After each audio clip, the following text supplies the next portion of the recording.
Let me take you back to the year 1829, to Britain, and a guy called Sir Robert Peel. He ends up becoming Prime Minister, but in 1829 he was Britain's Home Secretary. In that same year, London got its first police force, the Metropolitan Police, or the Met. The policemen of the Met, of course they were all men, were known as Peelers, after Sir Robert Peel. Today, we know them as bobbies. And all of them were told to follow Peel's 9 principles of law enforcement. Look, it's doubtful he wrote them himself, but they're always called Peel's principles. The basic mission of the police is to prevent crime and disorder, as an alternative to their repression by military force. The power of the police is dependent on public approval of their existence, actions, and behavior, and on their ability to secure and maintain public respect. Public respect and approval also means securing the willing cooperation of the public so that the laws can be enforced. The extent to which the public cooperates reduces the need for the police to use physical force. The police must not pander to public opinion. They must constantly demonstrate impartial service to the law, including service and friendship to all members of the public without regard to their wealth or social standing. The police must only use physical force when persuasion, advice, and warning are insufficient to obtain public cooperation. Only the minimum degree of physical force that's necessary to achieve a police objective should ever be used. Now listen, this next one really matters. It's at the core of Peel's principles. The police are the public, and the public are the police. The police are only members of the public. They are paid to give full-time attention to duties that concern every citizen, community welfare, and existence. And they end like this. The police must always refrain from even seeming to usurp the powers of judges. The police are not to determine guilt or punish the guilty. The test of police efficiency is the absence of crime and disorder, and not the visible evidence of police action in dealing with them. Today, in Britain, across Europe, across North America, other places too, police departments still invoke those same principles. They also rack their brains to find new ways to connect to them. Call it branding. Let's start with the Met today. Here's its motto. Total policing. The Toronto Police Cars Show. To serve and protect. In Edmonton. Dedicated to protect. Proud to serve. St. John. We serve and protect with respect. Chicago. We serve and protect. And New York. Faithful unto death. I suspect that Peel himself would be surprised by all that vigor and probably by all that rigor. It turns out that his big idea about the police and the public and the police is actually pretty muddled. Listen again. The police are the public, and the public are the police. The police are only members of the public. They are paid to give full-time attention to duties that concern every citizen, community welfare, and existence. Look, it sounds straightforward, but what does it really mean? Do the police serve the public by doing what we say we want or need? Or do cops think they know what's best for public safety? And as our guardians, they must protect us. Ideally, a bit of both. But good luck. Protection, as we all know, is always a bit of a racket. Protect us from what? From whom? Protect us how? With force? How much force? And what if we don't agree? What if we think that we know what's best for us and not the police? Then what? Now, in Peel's day, none of this was really a concern. Who would know if the public agreed with anything the police were doing? Many people couldn't even vote. They weren't allowed to. But today, this idea of agreement or consent is one of the central questions of our time. We see this struggle playing out in Canada, and we of course see it playing out dramatically in the US. Here are some stories from CBC News starting in December 2014. I can't breathe. The last words of Eric Garner, a black man killed by a white police officer in New York in July.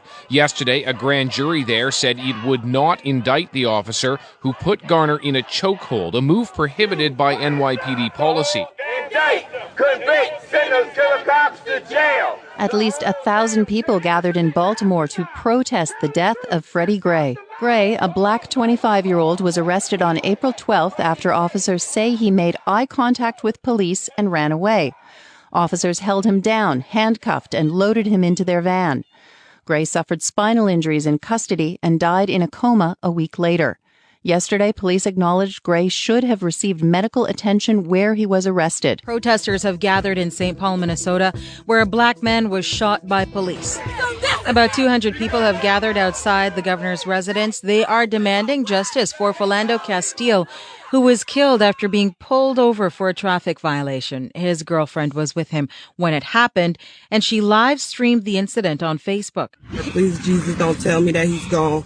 Please don't tell me that he's gone. Please, officer, don't tell me that. We begin with the latest from Dallas this hour. A sniper has attacked and killed 5 police officers and injured at least 7 others. It's being called the deadliest attack upon U.S. law enforcement officers since 9/11. We're sitting on a powder cake. You can call it a powder cake.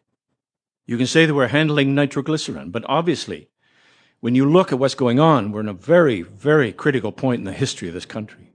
That quote is from Charles Ramsey in July 2016 on NBC's Meet the Press. Ramsey's known as a top cop in the U.S. He was also chair of the White House panel on policing for the 21st century. So here we are, in May 2017, watching the U.S., looking at ourselves, at their cops, at our cops, at the cops and us. At best, relations are strained. At worst, they're loaded with mistrust. So, to the panel, given everything we're seeing, how on earth can we trust the police?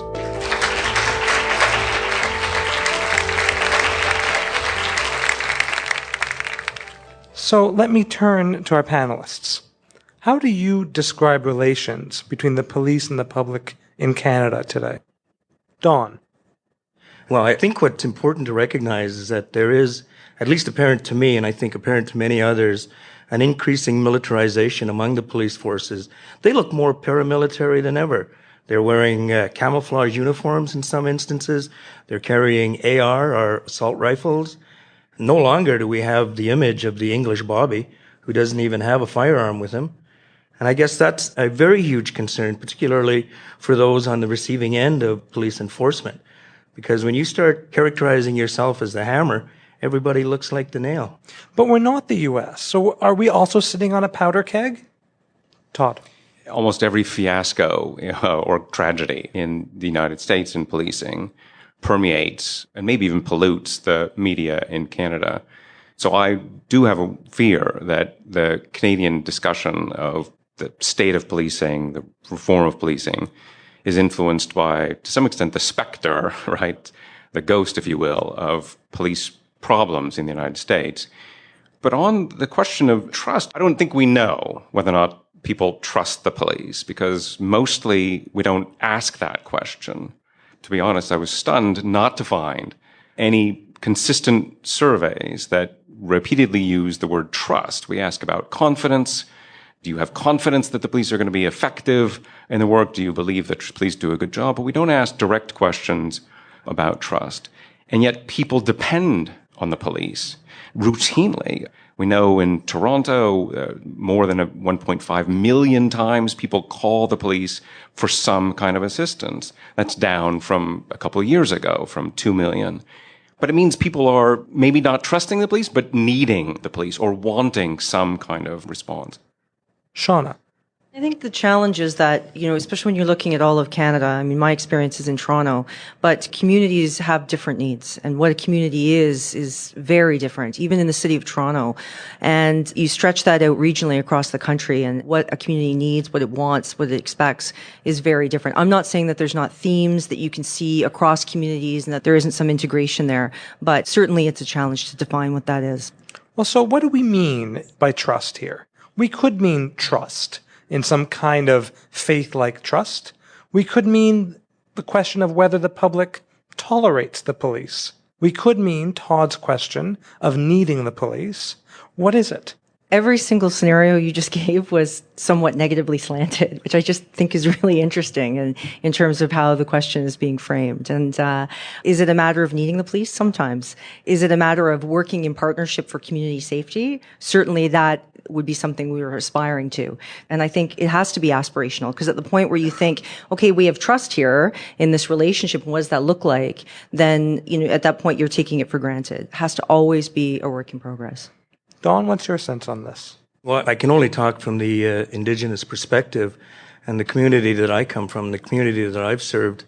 And I can tell you that trust is not a word that is used in connection with police services. I have a tendency to agree more with Todd's characterization of it, and that there is a need for police, obviously. I mean, if somebody is breaking into my house, I'm calling the cops. But that doesn't mean that police misconduct is something that can simply be overlooked, and that doesn't tarnish the other work that the police services provide.